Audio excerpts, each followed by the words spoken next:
And that story there is a perfect precursor to our conversation this evening. We are talking about the trends in hospitality industry in Kenya.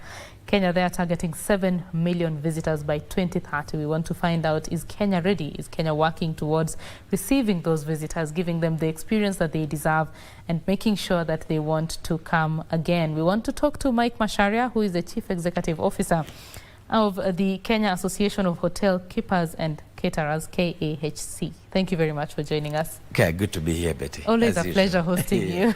Yeah, you've listened to the very ambitious target that we have. What is your comment on that? Let's start there. I was actually there in the morning beautiful. when the president made those remarks. Yes. And quite an ambition, but it's possible. And it's also good to have ambition because we've always talked about increasing our tourism numbers. I think in the Kenyatta and Moi government, we were speaking about 1 million, a target that we reached many years ago. Now we are at 2 million, 2.4 international tourists. We had spoken about at least 500,000 domestic travelers every year in 2008. And I think we've surpassed that target. So looking at the trends and looking at the country's focus, it is possible. But we still have quite a bit of work to do in terms of balancing the portfolio of visitors who come to Kenya. But it is possible. It is possible, definitely.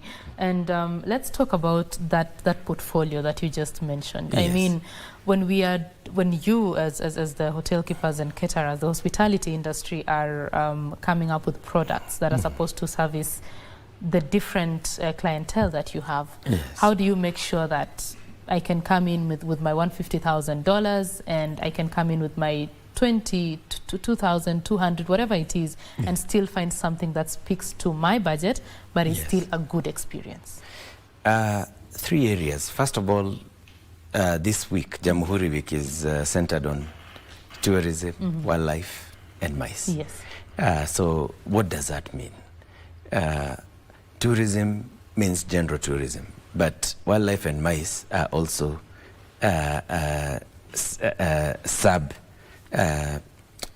subsets of the major tourism thing. So looking at budgets, we have high-end tourism, what is known as niche, where you have products that are available in limited supply, and you charge a lot of money for those. Then you have the general leisure products, where you go out on a beach, on a safari, or even on a conference. And then you have the affordable end of it. So you have to balance the three by creating experiences in different places that are geared towards those. And if you look at, for the last few years, we've had a partnership with the Tourism Board where you have what is known as signature experiences, where you have one experience that is not repeated anywhere else. And for those, then you're able to charge a premium price for it. Not forgetting that most of our domestic tourists now are actually in the working class category. So, and when they're in a working class category, then you have to look at their disposable incomes and think about, how do we do this? What has government done? Government has done a lot. The standard gauge railway made it easy to travel between Nairobi and Mombasa. It looks like it may be easier once it gets to Kisumu. There's this Rironi-Mau Summit Road that is going to open up the entire Western Circuit. You know, both on the way to Naivasha from Rironi and from Mai Mahiu. And that has a huge, huge impact. So in terms of balancing the portfolio, you have the MICE visitors who are conference visitors. Those ones must travel because they are paid for by their respective organizations. And that's a big catchment because the people who are already here on business, you can bring them back for leisure. Yeah. So it's a big balance. When you look at the key market segments in the tourism industry, you have leisure travel, you have conference travelers, you have exhibition, which are different, and conventions, which are different. Conferences will always have between 40 to 100 people. Conventions are bigger, so that's when you go into thousands and so on. So you have to be able to attract all this, including airline crew. It's a segment of business. When you have more airlines coming into the country, then you have more crew staying in the country on overnight or 3 days. So we can be able to balance the portfolio and hit the 7 million and make lots and lots of money for the country. Let's talk a little bit more about MICE, Yes. that particular segment. I know Kenya has been very intentional in positioning itself and attracting more events and conferences. Yes.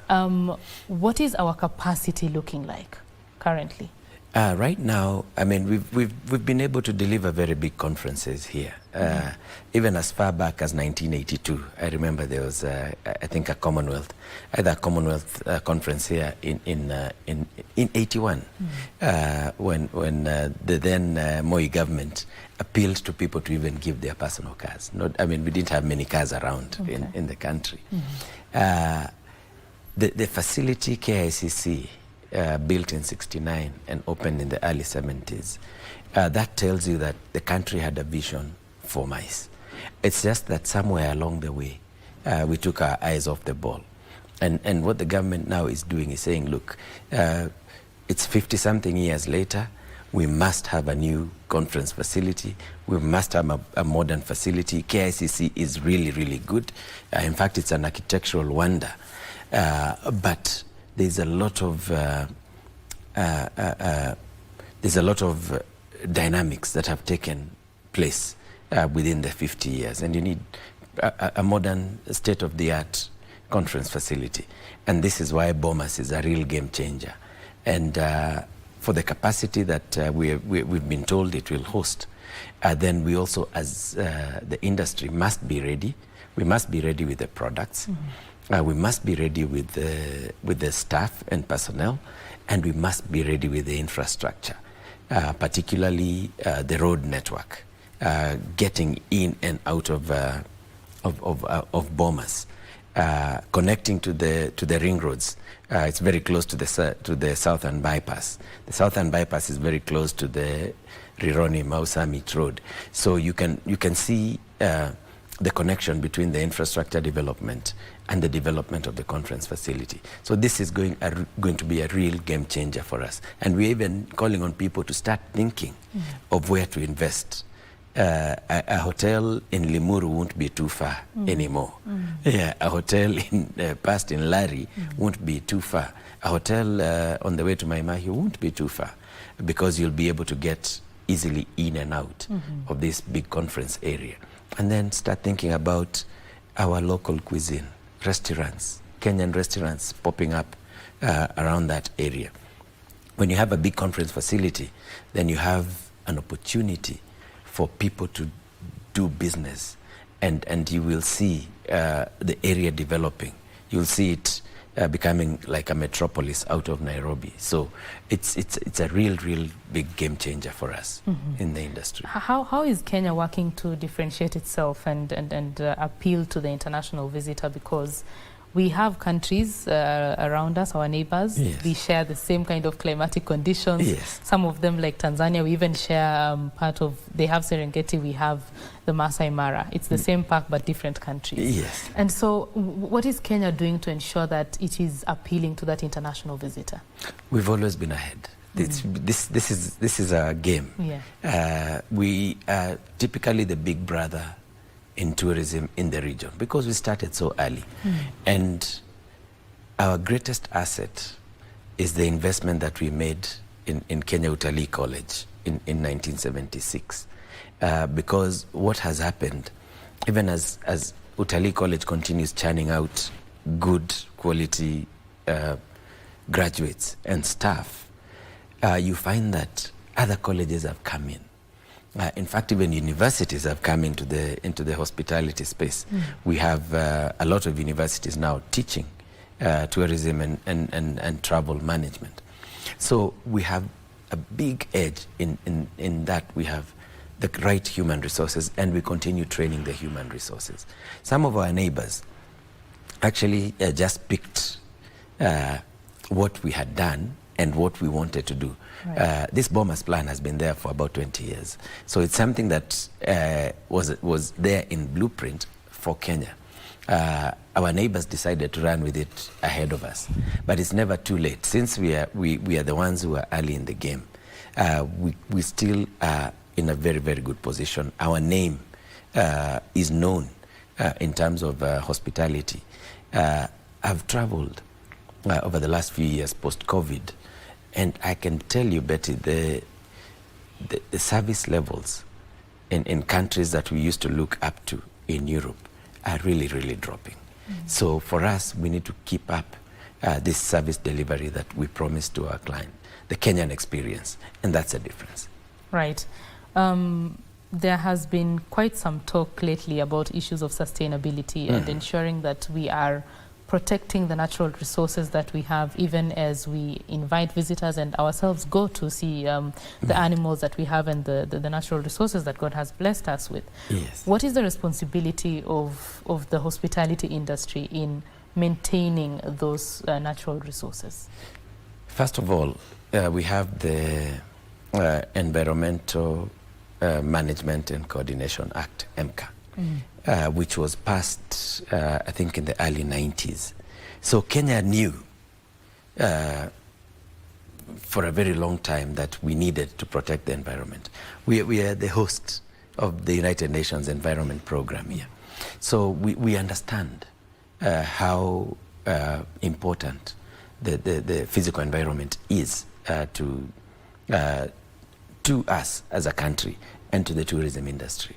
If you take, for example, our Code of Ethics, our KHC Code of Ethics, that we developed in the year 2003, that is over 20 years ago, it is very specific on how you treat the environment. In fact, environmental protection is the first sentence in that Code of Ethics. So we do understand. And we have various regulations that have come up under the Act itself.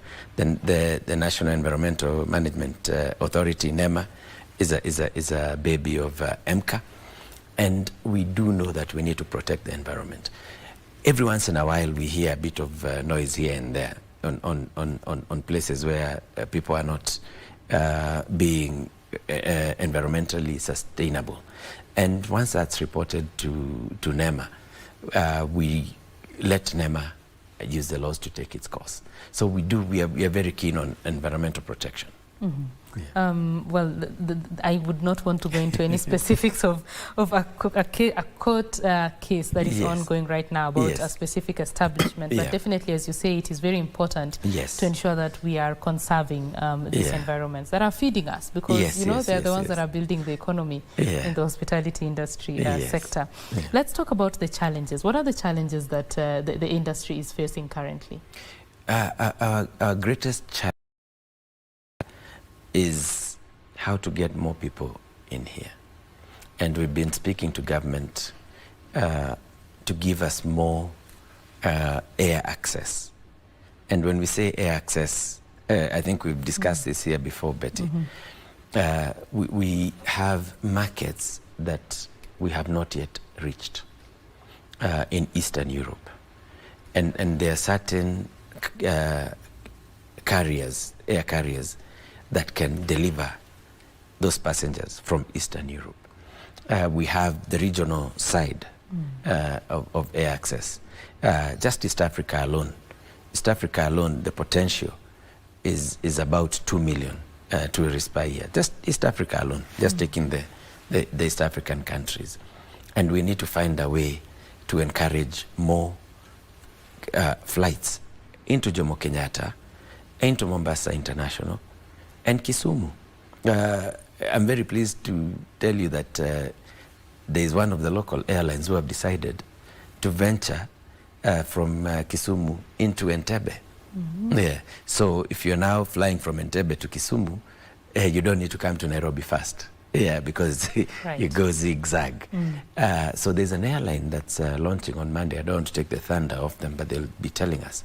So you can see if we have this kind of friendly bilateral agreements with our neighbors, we can be able to bring in more people. Internationally, we still have capacity for a few more. We still have capacity for our own airline to get into certain routes and bring us the passengers. And there's a conversation we've been speaking about. So that's one of it. And we've seen a commitment now from government. From the time we were here, Betty, I think it was about a year ago, to date, the government has licensed, I think, 5 or 6 new carriers into Jomo Kenyatta and Moi. So we've seen a commitment to expand that space.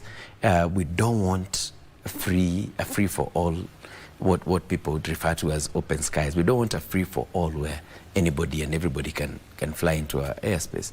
We need it controlled. So we need it bilateral, and we need it in the sense of expanding to bring tourism numbers that will terminate in Nairobi, Mombasa, or Kisumu for now. We have other airports. We have Isiolo, for example, which can take wide-body aircraft.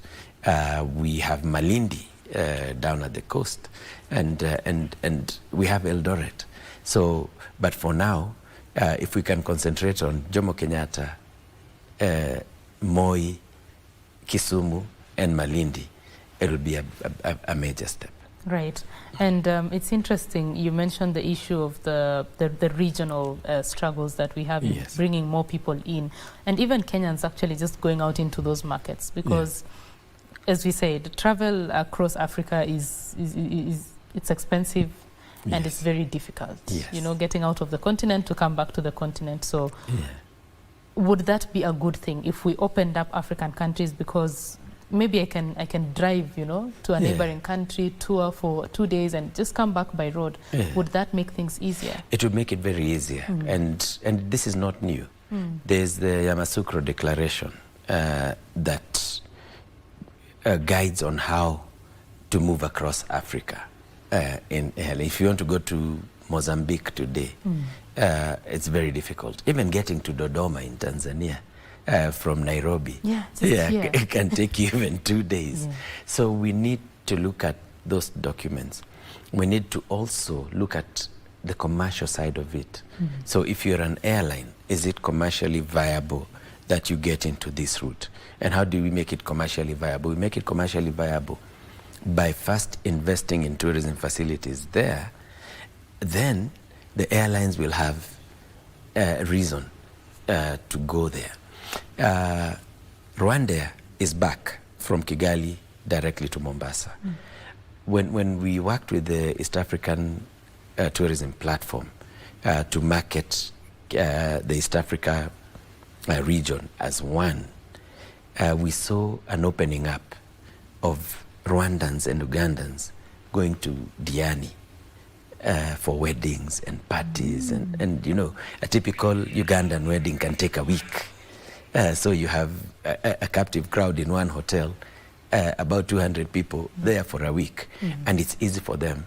Hop onto a flight from Entebbe into Mombasa and out back into Entebbe, and they continue with them. The same thing, we saw a lot of cross-border. We saw a lot of Kenyans now all of a sudden interested in gorillas. It's something that was never there before. We are seeing tour operators from Kenya selling gorilla trekking in both Uganda and Rwanda. We've always had Kenya-Tanzania safaris from the 80s. So a Kenyan safari usually is not complete without a Tanzania extension. So we've always been selling the East Africa region. So it's something that we need to continue doing, but we also need to attract the rest of Africa.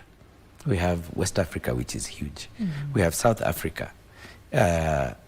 South Africa itself commands about 7 or 8 million tourists per year, and the majority of those is from Africa. So these are conversations that we need to have, and we are very pleased with what's going on. The strategy is looking at positioning us as the leaders in the region. So you have to come here first and then filter out to the other places. Interesting. Now, we are coming to the close of the conversation. 20 minutes really, it flies by when you're on It's never air. enough. Yeah, but I would like to hear your closing remarks and what is the way forward? What is maybe 2026 looking like for the hospitality industry? 2026 is looking bright. We are seeing an upward trajectory. For us in the hospitality industry, we have a very key responsibility to our staff because we are very labor intensive. 40% of our revenues goes to payroll and related, and 25% into value chain. So into the lady who sells mboga, the local butcher, the guy who sells soap, your drinks seller, Coca-Cola, and so on and so forth. And what we are seeing is that because of the number of young people who are now coming out of college, we are employing more and more youth. Our last count was at 80%. Most of our general managers are now young. The likes of Mike Macharia are now easing out. we have to make way for the youth. So we have to make a clarion call to the youth to get into this business, and also for the government to give us the opportunity to invest, to have more local investors in the industry by availing affordable funding through the Kenya Development Corporation. Awesome. Thank you very much. I think that's a great place to end. Asante sana. I wish we had more time to continue speaking. And thanks for having me, Betty. Karibu sana. Always anytime. A pleasure, as usual. That is Mike Macharia. He's the CEO of the Kenya Association of Hotel Keepers and Caterers, just giving us insights into where the hospitality industry is in Kenya right now and the readiness to receive those 7 million visitors by 2030. We shall be here to report on the progress until that happens. We move on to other news.